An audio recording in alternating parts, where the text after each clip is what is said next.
ជំរាបសួរបងប្អូនជនរួមជាទីគោរពថ្ងៃនេះគឺជាថ្ងៃពុធ13កើតខែអាសាឍឆ្នាំមមីឆសាពុទ្ធសករាជ2558ត្រូវនៅថ្ងៃទី9ខែកក្កដាឆ្នាំ2014នៅពេលនេះសូមអញ្ជើញបងប្អូនជនរួមជាតិតាមដានទស្សនាព័ត៌មានសង្ខេបនៅថ្ងៃនេះដូចតទៅព្រះសង្ឃនិងយុវជនស្នេហាជាតិនឹងបន្តធ្វើបាតកម្មនៅមូលដ្ឋានទូតយួនជាថ្មីទៀតនៅថ្ងៃទី16កក្កដាខាងមុខនេះកាលពីព្រឹកមិញនេះព្រះសង្ឃនិងយុវជនស្នេហាជាតិបានធ្វើសន្និសីទសារព័ត៌មាននៅភោជនីយដ្ឋានបៃតងរាជធានីភ្នំពេញស្ដីពីការធ្វើបាតកម្មនៅមូលដ្ឋានទូតយួនទាមទារឲ្យអ្នកនាំពាក្យស្ថានទូតយួនសុំទោសប្រជាពលរដ្ឋខ្មែរជាសាធារណៈចំពោះពាក្យសម្ដីដែលអ្នកនាំពាក្យរូបនេះនិយាយថាទឹកដីកម្ពុជាក្រោមជាទឹកដីរបស់ដូនតាយួនសន្និសីទសារព័ត៌មាននេះបានបង្ហាញគោលបំណងពីរសំខាន់មួយការឆ្លើយតបទៅនឹងប្រតិកម្មរបស់យួនដែលបានចេញសេចក្តីថ្លែងការណ៍ថាបាតកម្មរបស់ព្រះសង្ឃនិងយុវជនស្នេហាជាតិគឺជាបាតកម្មខុសច្បាប់ជាតិនិងអន្តរជាតិហើយយួនបានប្រកាសថាមិនសុំទោសឡើយ2បង្ហាញពីគម្រោងបន្តធ្វើបាតកម្មរបស់ព្រះសង្ឃនិងយុវជនស្នេហាជាតិនៅថ្ងៃទី16ខែកក្កដាខាងមុខនេះថ្លែងក្នុងពិធីនេះលោកអឿនរិទ្ធប្រធានក្រុមយុវជនដើម្បីសន្តិភាពបានបង្ហាញពីគោលបំណងថានឹងបន្តការធ្វើបាតកម្មរហូតដល់មន្ត្រីស្ថានទូតយួនធ្វើការសុំទោសប្រជាពលរដ្ឋខ្មែរជាសាធារណៈយើងនឹងមានការតវ៉ាយើងនឹងបន្តការតវ៉ារហូតដល់មានដំណោះស្រាយបើសិនបើមិនមានដំណោះស្រាយទេពួកយើងនឹងបន្តការតវ៉ាជារហូតបាទរហូតដល់ប្រទេសវៀតណាមបាទទទួលស្គាល់ថានេះជាកំហុសឆ្គងលោកខុនតុលាប្រធានសមាគមទស្សនយុវជនខ្មែរបានថ្លែងយ៉ាងដូចនេះថាហេតុអ្វីបានជាយួនគាត់និយាយថាទឹកដីកម្ពុជាក្រោមជាអតីតរបស់វៀតណាមតាំងពីដើមមកនេះជាអ្វីដែលជាការបំភ្លើងទៅលើប្រវត្តិសាស្ត្រគឺជាប្រវត្តិសាស្ត្រហើយពួកយើងបាននិយាយដូចជាសំណាងមកលើកឡើងចឹងយើងមិនមែនប្រកាន់រើសអើងពូជសាសន៍ទេសតវត្សទី21ហើយយើងលែងប្រកាន់រើសអើងពូជសាសន៍ក៏ប៉ុន្តែយើងចង់ឲ្យដឹងអំពីប្រវត្តិសាស្ត្រពិតថាតើប្រវត្តិសាស្ត្រនៃប្រទេសមួយការរីកចម្រើននៃប្រទេសមួយតើវាពឹងផ្អែកទៅលើអ្វីខ្លះអញ្ចឹងនៅថ្ងៃទី16នេះបើសិនជារដ្ឋាភិបាលយួនមិនធ្វើការសុំទោសជាសាធារណៈដល់ប្រជាពលរដ្ឋខ្មែរជាពិសេសគឺប្រជាពលរដ្ឋខ្មែរនៅកម្ពុជាក្រោមទេពួកយើងជាយុវជននៅតែប្រកាន់គោលចំហធ្វើបាតកម្មបន្តទៀតសូមរំលឹកថាកាលពីថ្ងៃទី8ខែកក្កដាម្សិលមិញនេះព្រះសង្ឃយុវជនស្នេហាជាតិនិងប្រជាពលរដ្ឋបានធ្វើបាតកម្មនៅមុខស្ថានទូតយួនដើម្បីទាមទារឲ្យអ្នកនាំពាក្យស្ថានទូតយួនលោកត្រឹងវ៉ាន់ថុងសុំទោសប្រជាពលរដ្ឋខ្មែរជាសាធារណៈចំពោះពាក្យសម្ដីដែលអ្នកនាំពាក្យរូបនេះនិយាយថាទឹកដីកម្ពុជាក្រោមជាទឹកដីរបស់ដូនតាយួនប៉ុន្តែមន្ត្រីនាំពាក្យស្ថានទូតយួនមិនបានធ្វើការសុំទោសប្រជាពលរដ្ឋខ្មែរជាសាធារណៈឡើយផ្ទុយមកវិញបាតកម្មនេះត្រូវបានរារាំងនិងបង្ក្រាបពីសំណាក់កងកម្លាំងប្រដាប់អាវុធនិងកម្លាំងសន្តិសុខរបស់រដ្ឋាភិបាលឯកបករបស់លោកហ៊ុនសែនហើ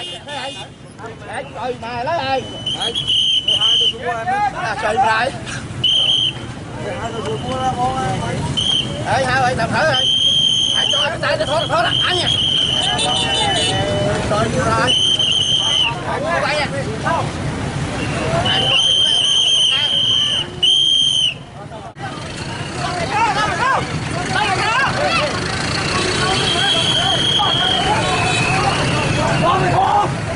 ក្រូវិញយើងទៅ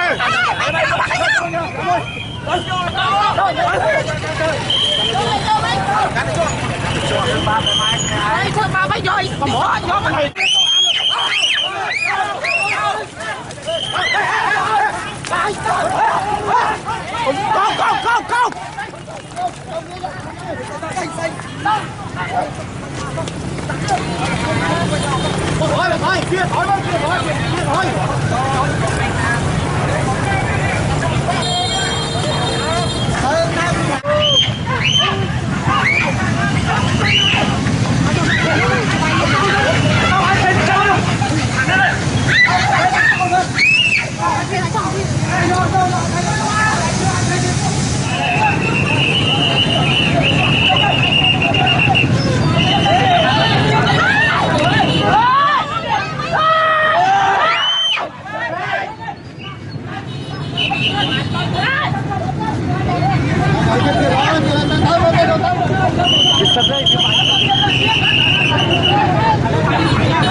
គមការពីសមនុកោតោះការប្រាកម្លាំងខុសច្បាប់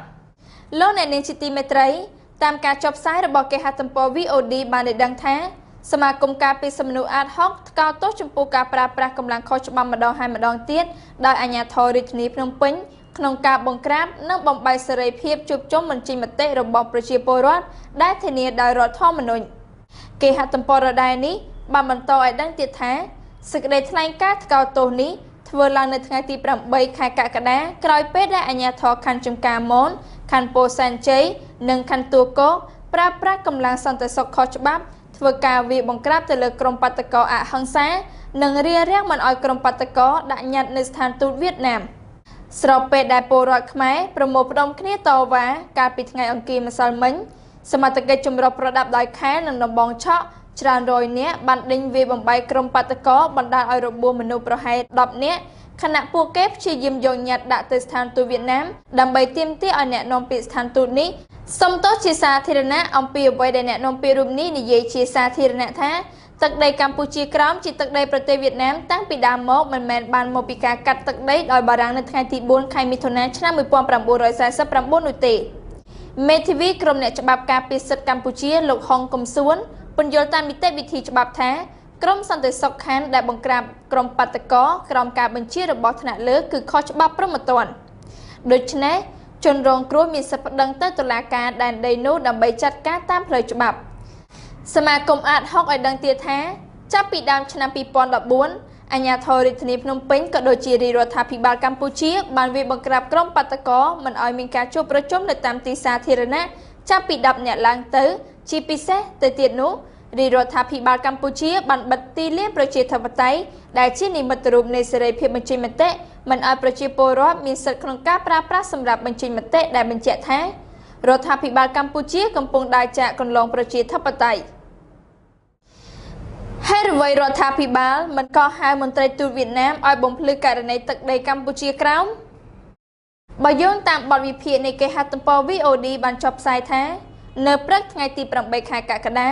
និស្សិតព្រះសង្ឃនិងប្រជាពលរដ្ឋប្រមាណ200អង្គនឹងអ្នកបានប្រមូលផ្ដុំតវ៉ានៅមុខស្ថានទូតវៀតណាមនៅតាមបណ្ដោយផ្លូវព្រះមុនីវង្សក្នុងរាជធានីភ្នំពេញដើម្បីទាមទារឲ្យមន្ត្រីអ្នកនាំពាក្យស្ថានទូតលោកត្រឹងវ៉ាន់ថុងសុំទោសចំពោះការថ្លែងការណ៍ពីដើមខែមិថុនាថាទឹកដីកម្ពុជាក្រោមជារបស់វៀតណាមតាំងពីដើមមកមិនមែនបារាំងកាត់ចេញពីកម្ពុជាទេជាលទ្ធផលបាតកោប្រមាណ10នាក់រងរបួសពេលសមត្ថកិច្ចព្យាយាមបណ្ដេញចេញមិនឲ្យប្រមូលផ្ដុំនៅមុខទូតវៀតណាមចំណែកលោកត្រឹងវ៉ាន់ថុងក៏មិនបានសុំទោសជាសាធារណៈតាមការទាមទារបាតកោដែរបើទោះជាមានប្រតិកម្មពីក្រុមនិស្សិតព្រះសង្ឃប្រជាពលរដ្ឋក៏ដោយក៏រដ្ឋាភិបាលមិនទាន់មានប្រតិកម្មណាមួយជាផ្លូវការឬធ្វើការកំណត់ទូតណាមួយឡើយអង្គភាពព័ត៌មាននិងប្រតិកម្មរហ័សនៃទីស្តីការគណៈរដ្ឋមន្ត្រីដែលតែងចេញមុខប្រតិកម្មញឹកញាប់ជាមួយគណៈបកប្រឆាំងអង្គការសង្គមស៊ីវិលឬបណ្ដាញសារព័ត៌មានទាំងរឿងធំទាំងរឿងតូចនោះនៅស្ងាត់ឈឹងហើយអ្វីរដ្ឋាភិបាលកម្ពុជាមិនក៏ហៅលោកត្រឹងវ៉ាន់ថុងឲ្យចូលបំភ្លឺបទវិភាគនៃគេហទំព័ររដែរនេះបានបញ្ជាក់ឲ្យដឹងតាមរយៈសាស្ត្រាចារ្យនិងអ្នកស្រាវជ្រាវពីការអភិវឌ្ឍសង្គមលោកមាសនេះលើកឡើងថាស្ថានភាពនេះគឺសមរម្យដែលរដ្ឋាភិបាលក៏ហៅមន្ត្រីទូតវៀតណាមឲ្យចូលបំភ្លឺលោកបន្តថាការមិនមានប្រតិកម្មពីរដ្ឋាភិបាលកម្ពុជានេះអាចដោយសារឥទ្ធិពលពីវៀតណាម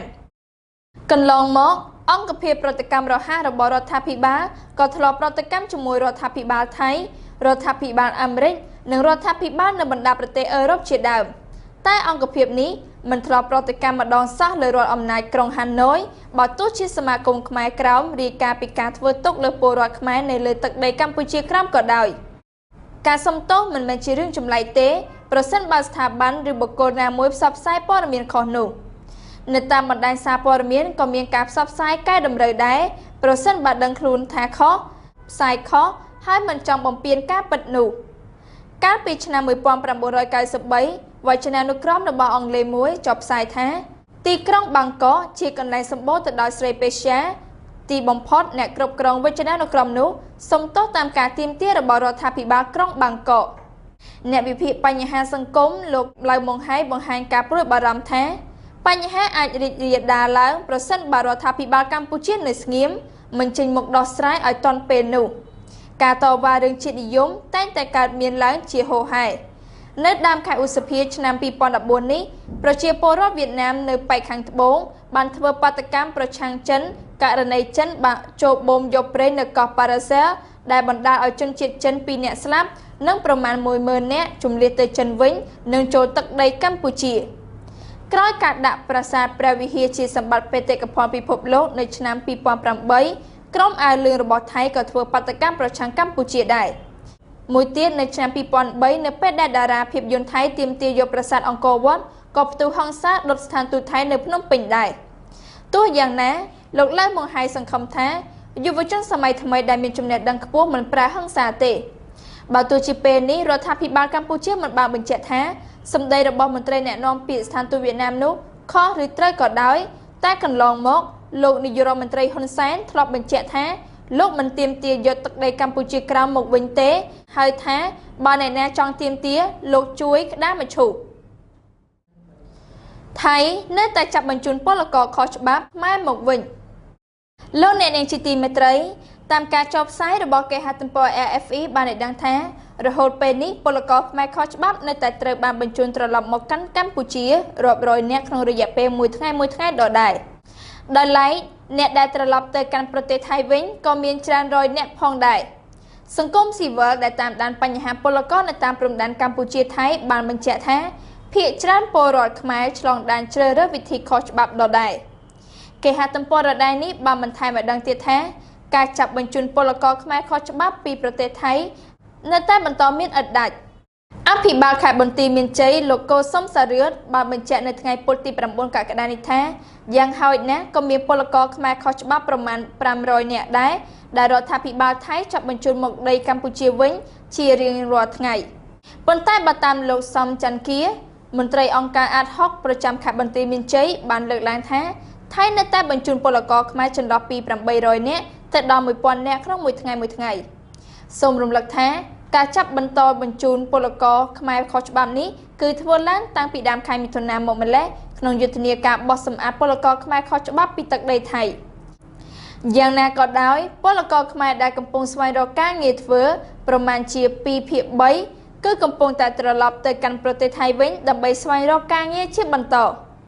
នេះបើតាមលោកសំច័ន្ទគាមន្ត្រីអង្គការអាត60ដដែលមន្ត្រីអង្គការដែលតាមដានបញ្ហាពលកររូបនេះបានអះអាងថាពលករខ្មែរភាគច្រើននៅតែជ្រើសរើសការចំណាក់ស្រុកទៅកាន់ប្រទេសថៃតាមរយៈការឆ្លងកាត់ព្រំដែនខុសច្បាប់ដដែលព្រោះថាបណ្ដាពលករខ្មែរខុសច្បាប់ទាំងអស់ត្រូវការដោះស្រាយបញ្ហាជីវភាពជាបន្ទាន់បើតាមលោកសំច័ន្ទគាការបន្ធូរបន្ថយច្បាប់ក្រិតក្រមរបស់ប្រទេសថៃនោះគឺជាមូលហេតុធំដែលជំរុញឲ្យកម្មករធ្វើចំណាក់ស្រុកកាន់តែច្រើនដោយមិនចាំបាច់ឆ្លងកាត់តាមរយៈក្រុមហ៊ុនពលករនោះទេព្រោះថា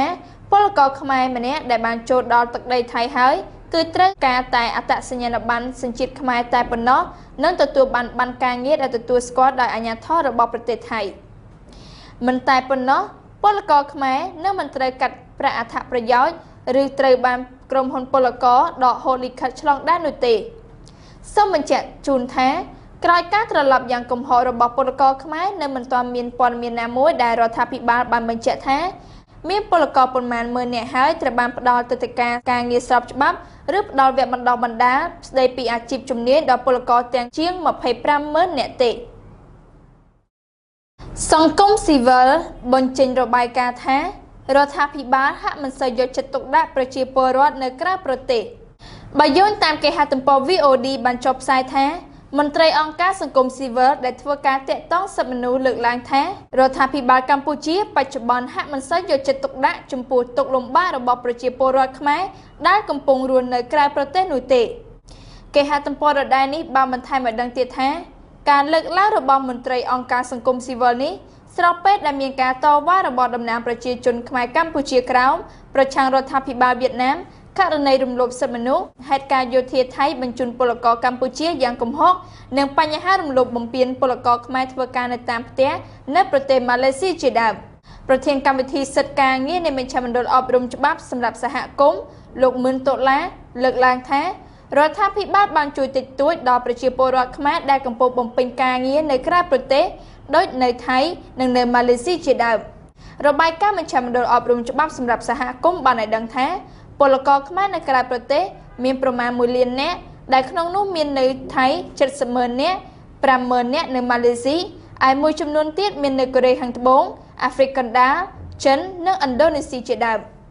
របាយការណ៍បញ្ជាក់ថាពលករខ្មែរនៅថៃ ម៉ាឡេស៊ីនិងកូរ៉េខាងត្បូងមានទាំងខុសច្បាប់និងស្របច្បាប់ចំណែកពលករខ្មែរធ្វើការនៅអាហ្វ្រិកកណ្ដាលនៅចិននិងឥណ្ឌូនេស៊ីភាគច្រើនជាជនរងគ្រោះពីការជួញដូរនៅដើមខែមិថុនាកន្លងទៅនេះរដ្ឋាភិបាលយោធាថៃប្រើឡានទ្រុងដឹកពលករខ្មែរប្រមាណ 25,000 នាក់មកដាក់នៅលើទឹកដីកម្ពុជាចំណែកពលករខ្មែរជាស្ត្រីធ្វើការនៅតាមផ្ទះនៅម៉ាឡេស៊ីក៏ធ្លាប់ទទួលរងការប្រើហិង្សាការរំលោភផ្លូវភេទនិងធ្លាប់មានករណីវាឲ្យបរិភោគលីមួពីសំណាក់ថៅកែជាម្ចាស់ផ្ទះផងដែរអំឡុងឆ្នាំ 2010 និង 2011 សមាគមខ្មែរកម្ពុជាក្រោមមានមូលដ្ឋាននៅភ្នំពេញបានតវ៉ាទាមទារសិទ្ធិសេរីភាពជាបន្តបន្ទាប់ពីការគាបសង្កត់ពីសំណាក់រដ្ឋាភិបាលវៀតណាមលើប្រជាជនកម្ពុជាលោកថៃសេដ្ឋាជាប្រធានសមាគមខ្មែរក្រោមថ្លែងថាមានការរឹតបន្តឹងខ្លាំងលើប្រជាជនខ្មែរក្រោមដូចជាការរៀនសូត្រអក្សរសាស្ត្រនិងការប្រតិបត្តិជំនឿសាសនាជាដើមលោកថៃសេដ្ឋាបញ្ជាក់ថាសំណើសុំអន្តរាគមន៍ករណីទុកកង្វល់របស់ខ្មែរកម្ពុជាក្រោមរដ្ឋាភិបាលកម្ពុជាបច្ចុប្បន្នមិនសូវបានជួយដោះស្រាយទេចំណែកការរៀបចំទិវានៃការបាត់បង់ទឹកដីកម្ពុជាក្រោមនៅភ្នំពេញក៏រដ្ឋាភិបាលកម្ពុជាមិនបើកទូលាយដែរមាត្រា 33 នៃរដ្ឋធម្មនុញ្ញចែងថាប្រជាជនខ្មែរដែលរស់នៅក្រៅប្រទេសគាំពៀដោយរដ្ឋអតីតចាស់អធិការវត្តភ្នំដិនខាងជើងខេត្តតាកែវលោកតឹមសាខនត្រូវអាជ្ញាធរខ្មែរចាប់សឹកដោយប្រញាប់ប្រញាល់រួចបញ្ជូនទៅដាក់គុកនៅប្រទេសវៀតណាមរយៈពេល1ឆ្នាំដោយចោទលោកថាបានបង្កឲ្យមានការបំបែកបំបាក់ចំណងសាមគ្គីភាពខ្មែរវៀតណាមកាលពីឆ្នាំ 2007 កន្លងមកការចាប់សឹកព្រះសង្ឃខ្មែរហើយបញ្ជូនទៅឲ្យរដ្ឋអំណាចវៀតណាមកាត់ទោសពេលនោះក៏រងការចោទថារដ្ឋាភិបាលកម្ពុជារងឥទ្ធិពលពីរដ្ឋអំណាចវៀតណាមមិនអាចការពារពលរដ្ឋខ្លួនបានមន្ត្រីសុរិយោដីខេត្តព្រៃវែងត្អូញរឿងមិនបានបើកប្រាក់ខែ 5 ខែបើយោងតាមគេហទំព័រអាស៊ីសេរីបានចុះផ្សាយថាមន្ត្រីមន្ត្រីរៀបចំដែនដីនគររូបនីយកម្មនិងសំណង់ខេត្តព្រៃវែងបង្ហាញថាពួកគាត់បម្រើការងារក្នុងកម្មវិធីអនុវិស័យរដ្ឋបាលដីធ្លីរបស់រដ្ឋមិនបានបើកប្រាក់ខែផ្នែកនេះជាង 5 ខែមកហើយដោយពុំដឹងថាការយឺតយ៉ាវនោះមកពីអ្វីឡើយពួកគាត់បាត់បង់កម្លាំងចិត្តធ្វើការងារលើគម្រោងនេះដោយទន្ទឹងរង់ចាំប្រាក់ខែយកមកដោះស្រាយក្នុងបន្ទុកជីវភាពគ្រួសារប្រចាំថ្ងៃគេហទំព័ររ៉ាដានេះបានបន្តឲ្យដឹងទៀតថាមន្ត្រីរៀបចំដែនដីនគររូបនីយកម្មនិងសំណង់ទាំងនោះអំពាវនាវសូមឲ្យក្រសួងរៀបចំដែនដីនិងនគររូបនីយកម្មនិងសំណង់និងមន្ត្រីពាក់ព័ន្ធលើគម្រោងអនុវិស័យដីធ្លីនេះពន្លឿនបើកប្រាក់ខែឲ្យពួកគាត់ឲ្យបានឆាប់ព្រោះបញ្ហានេះជាទុក្ខលំបាករបស់មន្ត្រីរាជការថ្នាក់ក្រោមមន្ត្រីរៀបចំដែនដីនគររូបនីយកម្មនិងសំណង់នៅស្រុកកំចាយមាសនៃខេត្តព្រៃវែងម្នាក់ថ្លែងក្នុងលក្ខខណ្ឌមិនឲ្យបញ្ចេញឈ្មោះថាកម្មវិធីវាស់វែងដីធ្លីនេះពួកគាត់ចង់អនុវត្តការងារជាច្រើនឆ្នាំកន្លងមកហើយដំណើរការវាស់វែងដីនិងប្រកល់បានកម្មសិទ្ធិដល់ប្រជាពលរដ្ឋជាបន្តបន្ទាប់ពុំមានអ្វីរាំងស្ទះនោះទេរហូតមកដល់ឆ្នាំ 2014 នេះដំណើរការវាស់វែងដីធ្លីក៏នៅតែបន្តដដែលប៉ុន្តែការអនុវត្តការងារនោះចាប់តាំងពីដើមឆ្នាំ 2014 មកការវាស់វែងដីចាប់ផ្ដើមរអាក់រអួលគឺធ្វើការងារពុំបានពេញដៃពេញជើងឆាប់រហ័សដោយពេលមុនឆ្នាំ 2014 នោះទេមន្ត្រីរូបនេះបញ្ជាក់ថាបញ្ហាចម្បងរបស់ពួកគាត់ដែលធ្វើការមិនពេញលេញនោះដោយជួបឧបសគ្គរឿងខ្វះខាតប្រាក់ខែឧបត្ថម្ភចោះវាស់វែងដីធ្លីរបស់បុគ្គលិកលោកថាពួកគាត់មិនបានបើកប្រាក់ខែតាំងពីខែមករាឆ្នាំ 2014 រហូតមកទល់សប្តាហ៍ថ្ងៃដែលពុំដឹងថាបណ្ដាលមកពីបញ្ហាអ្វីនោះទេមន្ត្រីសុរិយោដីនៃមន្ទីររៀបចំដែនដីនគររូបនីយកម្មនិងសំណង់ជាច្រើនសម្ដែងការអន់ចិត្តហើយត្អូញត្អែរពីទុក្ខលំបាករបស់ពួកគាត់តគ្នាថាគ្មានប្រាក់សម្រាប់ដោះទាល់បន្ទុកក្នុងគ្រួសារនោះទេម្យ៉ាងទៀតកម្លាំងចិត្តធ្វើការងារនេះក៏គ្មានដែរលោកអ្នកនាងជាទីមេត្រីព័ត៌មានសង្ខេបរបស់នាងខ្ញុំនៅពេលនេះបានមកដល់ទីបញ្ចប់ហើយនាងខ្ញុំរស់ម៉ារីយ៉ាសូមថ្លែងអំណរគុណយ៉ាងជ្រាលជ្រៅចំពោះលោកអ្នកនាងដែលបានទស្សនាកម្មវិធីនេះតាំងពីដើមរហូតដល់ទីបញ្ចប់សូមអរគុណសូមគោរពលា